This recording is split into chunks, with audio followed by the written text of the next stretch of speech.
Good morning, you're watching A News. I'm Dilek Tuna. Here are the headlines.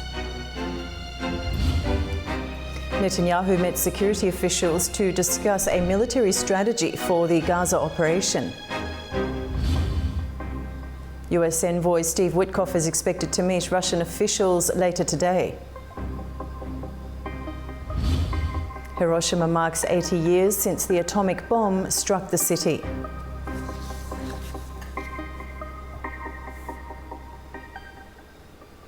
Israeli Prime Minister Benjamin Netanyahu is reportedly preparing to launch a full military takeover of the Gaza Strip.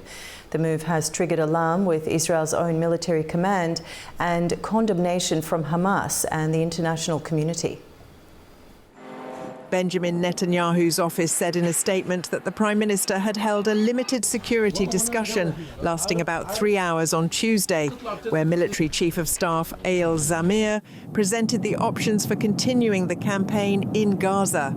However, he did not disclose any new war plans. The Premier's office has said the Security Cabinet will convene later in the week to approve new instructions. Netanyahu had said that Israel must complete the defeat of Hamas in Gaza to secure the release of the remaining hostages. The Israeli Prime Minister had made the announcement while visiting an army training facility on Tuesday, saying he wanted to ensure that Gaza will no longer pose a threat to Israel. The plan, however, would involve conducting military operations even in areas where hostages are believed to be held, an approach that has raised deep concern inside Israel's security establishment. Despite this, Netanyahu is expected to convene the Security Cabinet later this week to seek formal approval for the plan. Meanwhile, the international backlash is mounting. Speaking at the UN Security Council, Assistant Secretary-General Miroslav Jenka warned that expanding the war into a full occupation would risk catastrophic consequences for millions of Palestinians and could further endanger the remaining hostages. In Gaza, Hamas has rejected the occupation plan outright, saying it will not shift their position in ceasefire negotiations. Senior official Hossam Badran told AFP that Hamas still demands a complete Israeli withdrawal and an end to the blockade and famine gripping the Strip. We're working very hard to get us out. US President Donald Trump declined to say whether he supported or opposed a potential military takeover of Gaza by Israel. He said his administration's focus was on increasing food access to the Strip, where 90% of its 2.1 million population are displaced. Well, I don't know what the suggestion is. I know that we are there now trying to get people fed. As you know, $60 million was given by the United States fairly recently to supply food, and a lot of food, frankly, for the people of Gaza that are obviously not doing too well with the food. And I know Israel's going to help us with that in terms of distribution and also money. We also have the Arab states are going to help us with that in terms of the money and possibly distribution. So that's what I'm focused on. As far as the rest of it, I really can't say. That's going to be pretty much up to Israel. As Israel prepares for a crucial cabinet vote, the prospect of a full Gaza takeover may redefine the war's trajectory. Canada has conducted its first humanitarian airdrop over Gaza on Monday, delivering more than 20,000 pounds of critical aid. The Israeli military confirmed that 6 countries participated in a coordinated effort to airdrop 120 food aid packages for Gaza residents. Canada reiterated accusations that Israeli restrictions are obstructing humanitarian relief, calling such actions a violation of international law. Last week, Canada announced plans to recognise Palestine at the upcoming United Nations General Assembly, intensifying diplomatic pressure on Israel.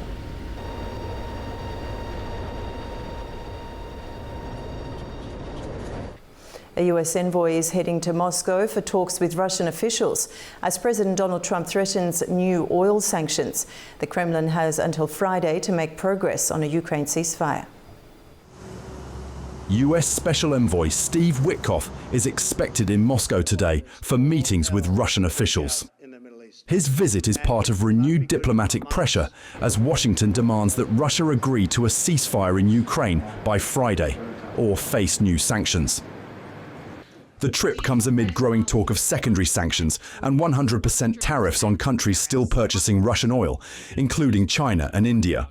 Well, I never said a percentage, but we'll be doing quite a bit of that. We'll see what happens over the next fairly short period of time. But we'll see what happens. Yep. You know, they have a meeting tomorrow. We have a meeting with Russia tomorrow. We're going to see what happens. We'll make that determination at that time. While US officials have confirmed Witkoff's travel plans, they've released no details about who he's meeting or the agenda. First of all, the president has noted, of course, that Special Envoy Witkoff will be traveling to Russia this week, so we can confirm that from this podium. What that will entail, I have no details for you.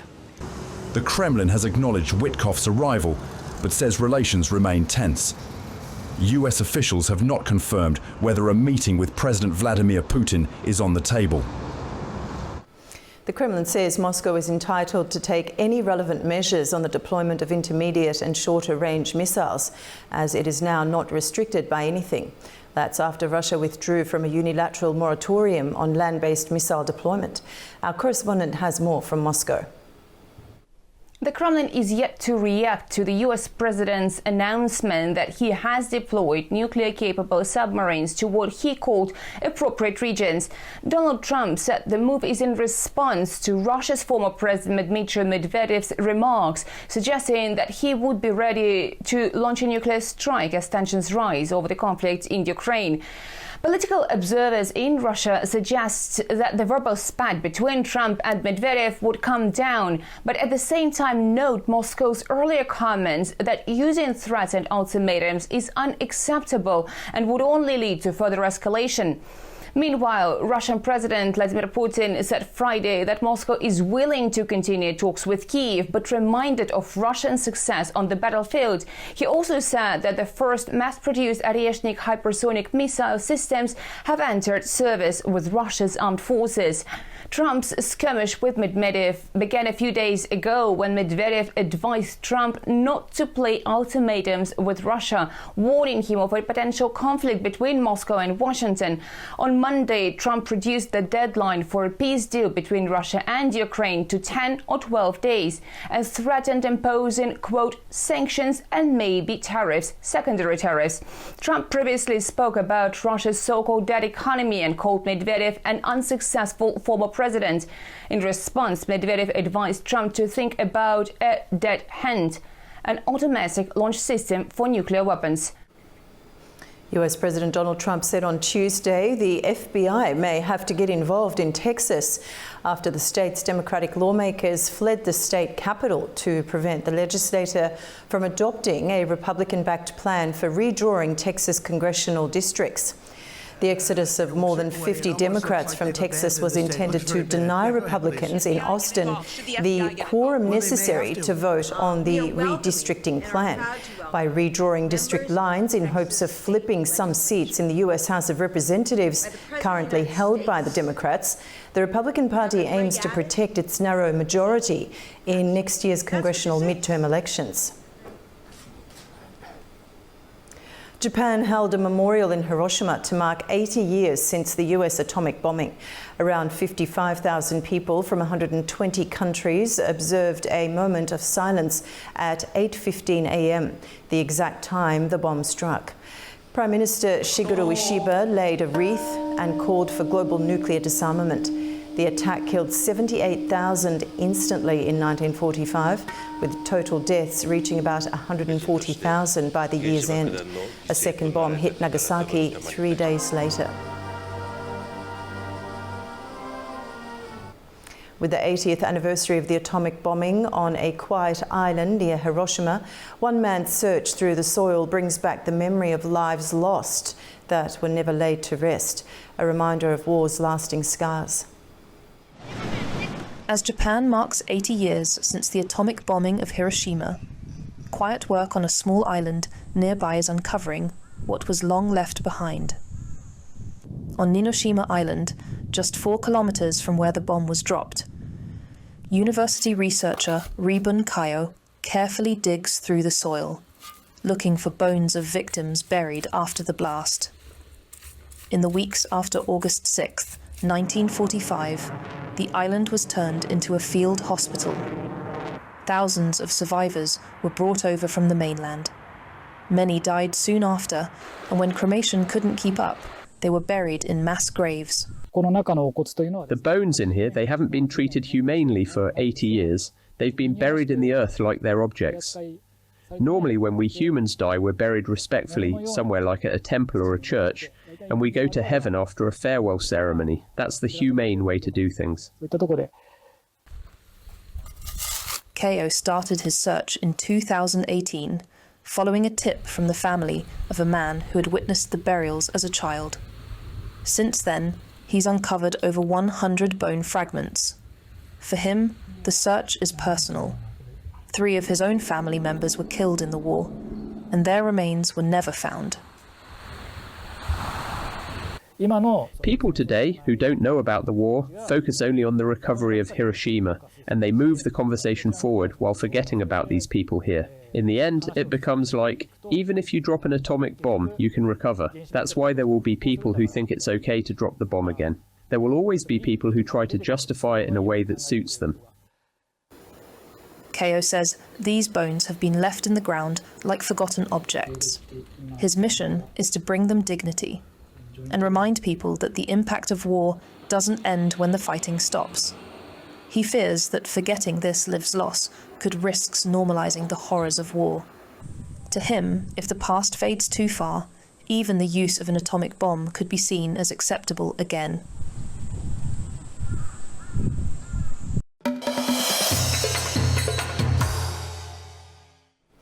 The United Nations Conference on Landlocked Developing Countries opened in Turkmenistan under the theme Driving Progress Through Partnerships.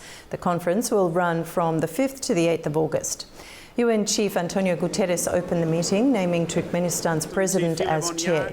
He highlighted the event's goals, Turkmenistan's policies and plans for international cooperation. The conference addresses the trade and connectivity challenges faced by 32 landlocked developing countries, home to around 600 million people. At the UN gathering in Turkmenistan, Georgia continued strengthening its ties in the region. A key meeting between Georgian and Azerbaijani prime ministers highlighted growing cooperation and shared goals. Here's more on that from Tbilisi. During the UN Conference on Landlocked Developing Countries, Georgian Prime Minister Irakli Kobakhidze met with Azerbaijani Prime Minister Ali Asadov. According to Georgia's government administration, the two leaders discussed their country's strong strategic partnership and the ongoing positive momentum across the multiple sectors. They emphasized the importance of joint regional projects such as transport and energy links, which they say are critical for the long-term development in the South Caucasus. Both sides also stressed that the regional peace and stability remains key to prosperity. Prime Minister Kobakhidze reaffirmed Georgia's commitment to achieving long-lasting peace and stability through the dialogue and diplomacy. The Georgian delegation at the UN conference included Foreign Minister Maka Bochorishvili, Economy Minister Mariam Kvivishvili, and the head of Georgia's government administration, Levan Georgioliani. The third UN conference on landlocked developing countries focuses on improving connectivity, cooperation, and economy resilience among the countries that have no direct access to the sea, a goal that Georgia continues to support through its regional partnerships. It's Nini Nikolaishvili reporting from Tbilisi, A News. Also at the UN gathering was Iran's first Vice President Mohammad Reza Aref. He said Tehran supports development of transit routes as well as peaceful relations among its neighbouring countries to promote economic and trade exchanges. Our correspondent has more. First Vice President Aref, who is in Turkmenistan to participate at the third UN conference on landlocked developing countries, says that development of transit corridors is a priority and Iran supports establishment of peace and security among the neighboring and regional countries. According to the website of the Iranian First Vice President's office, Aref said he will be exchanging views in Turkmenistan, especially on the transit sector. considering Iran's exceptional geographical position as a potential hub connecting Asia, Europe, and Africa. He said, the serious priority of the Islamic Republic of Iran is the development of corridors that connect these continents.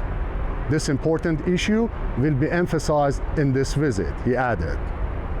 The third UN conference on landlocked developing countries is held from the 5th of August to the 8th of August in the city of Avaza in Turkmenistan.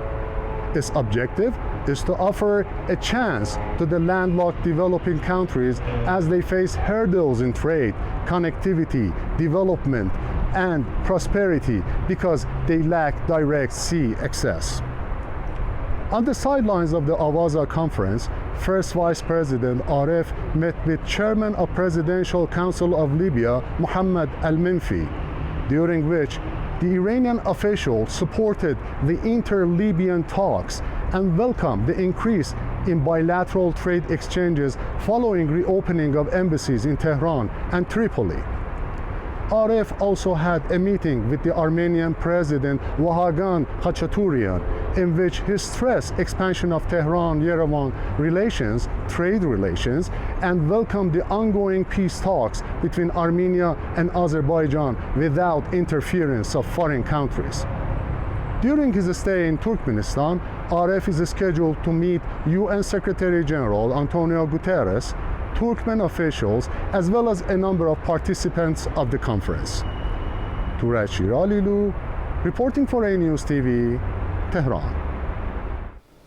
President Donald Trump is reportedly close to facilitating a peace agreement between Azerbaijan and Armenia, according to Senator Steve Daines.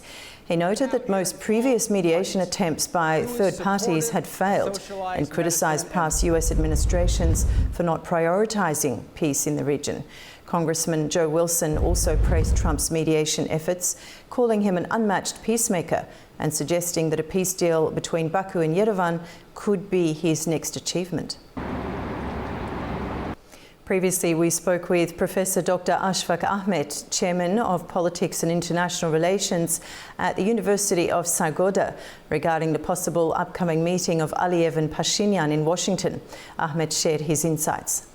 Okay, as far as the reports are concerned, if we browse the media, you will find that there are reports, and the media is bombarded with these reports that there is going to be a summit having President Trump, President Ilham Aliyev, and Prime Minister Nikol Pashinyan.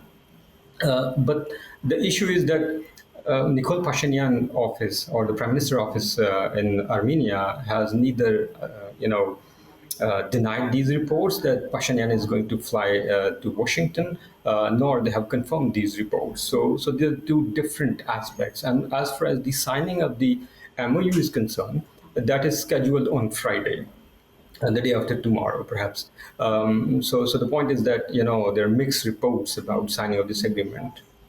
If you talk about the controversial issue, one of the controversial issue between these two countries is the dissolution of Minsk Group, which was created in 1992 and which could not, achieve the aim for which this particular group was created. So President Ilham Aliyev, he insists that Minsk Group should be dissolved. The second issue is, and President Ilham Aliyev has also referred to these to this particular point. That is that Armenia, it does not refer to Karabakh in its constitution. So that is the second issue, and the third issue is,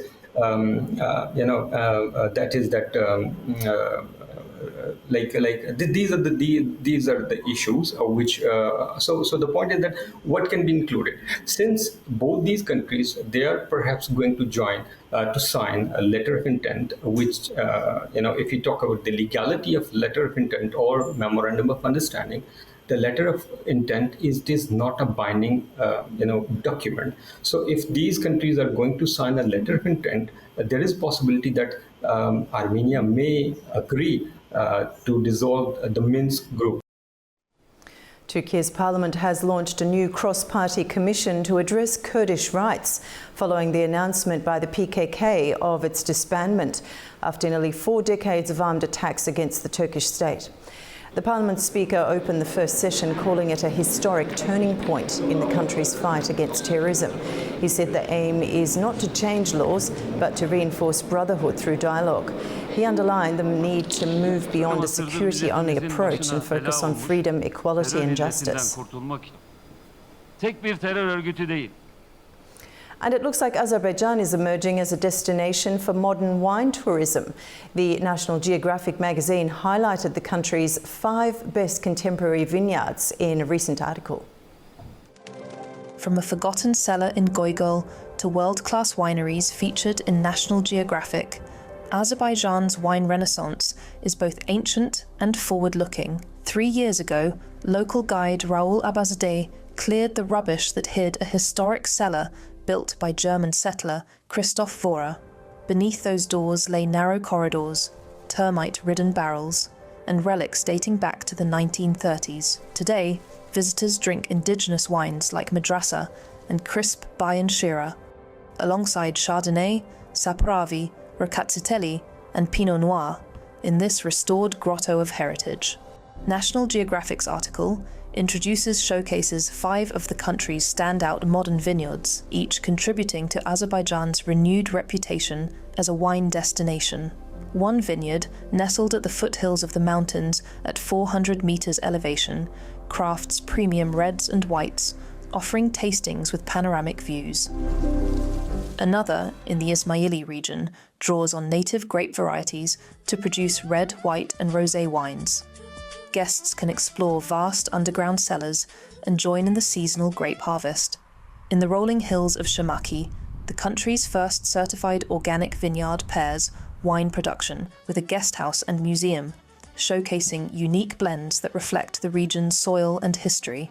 A nearby vineyard in the same area is known for its pomegranate wines and dry reds made from local varietals aged in Slavonian oak, complemented by crisp whites that highlight the country's winemaking diversity. Azerbaijan's wine story spans millennia, with archaeological evidence of winemaking dating to the 2nd millennium BCE. Though the Soviet era dealt a heavy blow, destroying over 80% of vineyards during the anti-alcohol campaigns of the 1980s, the industry has seen a dramatic revival since the early 2000s. Today, over 15 wineries operate across regions such as Ganja Kazakh, Shirvan, and Gabala, supported by national wine routes and tourism initiatives. National Geographic's piece reinforces that Azerbaijan's wine renaissance isn't just local lore, it's gaining global attention. From rediscovered cellars in Goygol to featured vineyards across the country, the nation's wine culture is being recast as a destination for heritage and innovation. And that's all your news for now. Stay tuned to A News and have a wonderful morning.